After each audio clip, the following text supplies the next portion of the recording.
Hey everyone, this is Jim at SP500chart.com. It's actually September 3rd, 2012, and we're going to take a look at what occurred last week. I just took the weekend off for Labor Day, and but I'm getting this video done just a little bit after noon here on the East Coast. We're going to do kind of a review of last week, despite not really being much of a week of notable events. But we're also going to delve into a chart of the Russell 2000 index because this is a really interesting chart, and I'm not going to try to fake you out here. I can't really tell for sure what's going on in the Russell, but I can tell you this: just like the S&P, where we've got a schizoid nature to it, so does the Russell. So we're going to take a look at that. But the Russell's different than the S&P. Before we take a look, I do need to remind you, as always, that the website and this video are for educational purposes only. Nothing stated at the site or in this video is intended to be used as investment advice. I can draw lines on charts, but you have to draw your own conclusions from your own research. And you also need to make investment decisions that are suitable for your personal financial situation. I am not a licensed financial professional. I'm just a guy who draws lines on charts. So let's take a look. Okay, we're starting with the Russell, just for jollies. And here's what's interesting. Some people at the website have pointed out, wow, it sure looks like we have an inverse head and shoulders pattern here in the Russell. And I've had this pattern pointed out for a while. But what's interesting is, well, first off, let me show you that the if we get this pattern to work out, and we get that move that has follow through. See, we broke above that neckline briefly, but then came back down, got it above it briefly again, but then came back to it, and the market closed in the Russell right on that neckline at the end of last week. The target from this pattern would be roughly about 913, 914, which is a good, healthy 12.5% above where we currently sit. The question is, can it do that? And here's what makes this chart a little bit more interesting. We're going to zoom out on a daily chart now and show you that there appears to be something of a set of parallel lines working here and here, and these lines are perfectly parallel. And you can see that there's this rising wedge that the Russell was in for 1, 2, 3, 4, 5, 6, about roughly 7 months. That broke down. Then we formed what actually looks like it may be a head and shoulders, inverted head and shoulders pattern here. What's interesting is there is another potential head and shoulders pattern that's even larger. Okay? That being left shoulder, head, and then a more elongated right shoulder. Now, that neckline would be right about here, currently right around call it the low 840s. And if the Russell were to get over that neckline, then it would almost certainly encounter resistance in the high 860s from the previous high set back in April of 2011. And if it could somehow muster up the strength to get over that, then folks, the bullish outlook from this would be a move to right at 1200 in the Russell, which is 50% higher than where we closed on Friday. A little less, 48% higher. I don't know if that is too rosy a potential outlook or not, but it's something certainly worth considering. But that all looks pretty powerfully bullish. Let's move out to a 2-day chart. This is where it starts looking a little bit funkier. What if this is a left shoulder, a head, and maybe a double head forming here, and we end up with a large reversal pattern? That's possible. Okay? So you can't just look at the chart in one way and say, oh, this is going to happen. I think sometimes you have to take a look back, and you have to kind of examine the entirety, the big picture, so you can start to get a feel for what other possibilities might exist. And that's why I'm telling you right now, I can't tell you which of these is going to happen. I wish I could. If I could, I would throw a lot of money in a good old TNA 3X Russell 2000 Bull Fund, but I don't feel like doing that right now. And one of the reasons why is that this lower support line right here has been hammered on 1, 2, 3 times, and you know, that line isn't that far underneath where we sit right now today, and we have a dose of what will likely be, go to a 2-hour chart, we will probably be encountering some horizontal resistance, and this may be what turned us back here a couple weeks ago. Is we have a few other reasons to expect some difficulty up in that upper 820s, mid 820s level. And where we closed right here, it's hard to tell whether this is a pattern that's going to bounce up and get over that neckline, or whether that neckline serves as resistance. And if it does, and we get down into the 780s, then I think we have to be cognizant of this lower line right here, which could be setting up a significant move down. So the Russell kind of has that bullish, bearish Rorschach test thing going on, where we could be looking at what ends up either being a complex head and shoulders reversal, or possibly even a double top.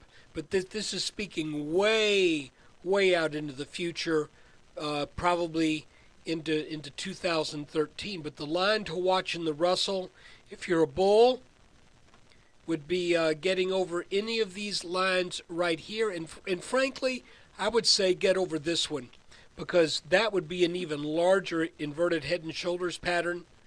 Let me restate that whole thing.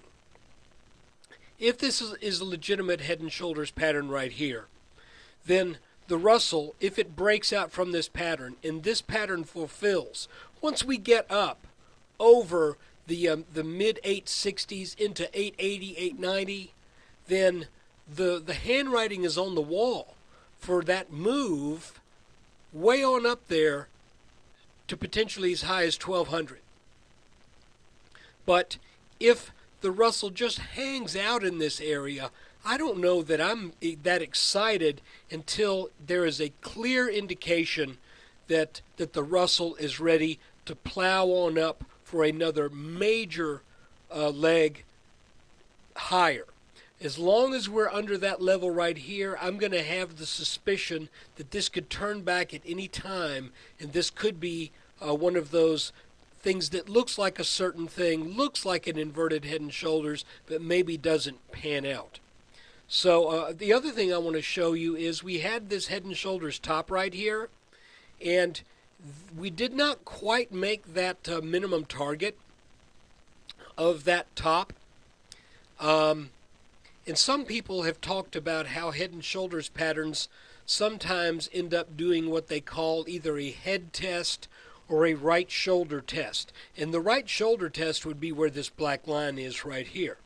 So, like I said, I'm not that horribly excited about the Russell until it shows that it is really ready to leave those old highs from spring of 2011 that it's ready to say bye-bye to the resistance that would be set up in and around this area, which really exists between roughly 860, what is that? 866 and where we are today in the 812 area. So this whole area right here, to my eyes, looks to be full of potential reasons to turn back, despite this inverted head and shoulders shape that we have back here. So guys, that's kind of my take on the Russell. Somebody requested that I do this. I would say if you want to play it, do so at necklines with a stop. I wouldn't just, this is not a set and forget by any stretch, because if we take out this line here, then we are almost certain to come down to test this low back here of June of 2012, and if that gives out, then we're talking about a potential kind of an intermediate term double top that could be setting up a retest even of these lows back in the 600s. Let's look at the S&P now. Okay, we're looking at the same time frame in the S&P as we were just examining in the Russell. And what's kind of interesting here is the S&P has gotten over the 2011 highs, but I'm still not horrifically bullish on the S&P, because it looks like we may be getting up to something of maybe double top territory, where if we come down and break some key levels of support, we could be in for a nasty turn. Looking at it from the standpoint of what occurred over the last week, well, I think probably we'll be better served to do that on a 10-minute chart. I thought the week would be down, but it really ended up being, for the most part, flat.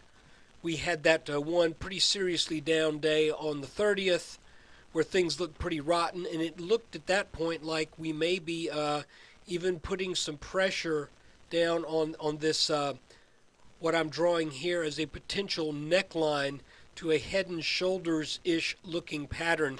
That still is a line that absolutely should be watched. Interesting to note, the Russell sits at resistance and the S&P sits over support.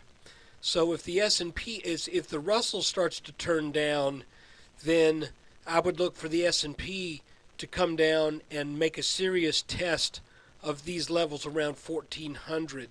So again, what we're looking at in the S&P is resistance around 1416, support around 1400 or the high 1390s.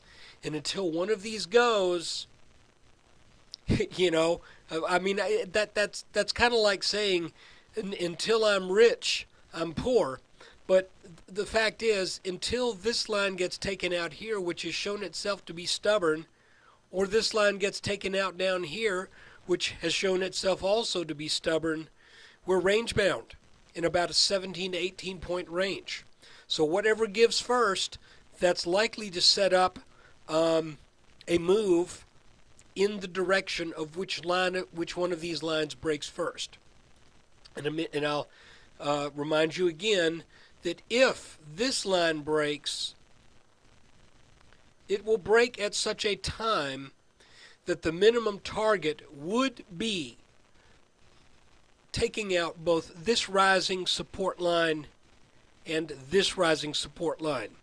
And that tells me that if that line breaks and we get that target, then it is likely that the S&P is going to sell back even more than that minimum target, potentially come back down to test some lows, not some lows, but to test some areas in the low 1300s. But you know, we'll call it when we see it, because we often get little patterns along the way that help us with the projection. So in terms of what happened last week, you know, what can I say? We've been going sideways for a long time we've gone sideways. Really, if you look at it that way, we've been sideways for a month with just a brief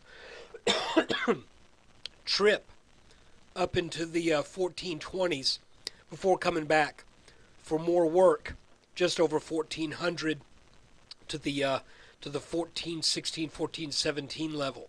So you can see where this looks like it may be something of a top forming here, and if it is, then there's no way this can be a top with that Russell also being inverted head and shoulders. So we have a head and shoulders top here, and during the same time that we've had an inverted head and shoulders in the Russell of larger magnitude. By the way, we can add one more line to this Russell chart that I think may give us a little bit of a clue. Any weakness at this point in the Russell starting the week should see a loss of probably roughly 23, 25 points, something like that. Okay, because we would have a very small head and shoulders right here. So isn't it interesting, all the convolution and all of the stuff that these charts show us.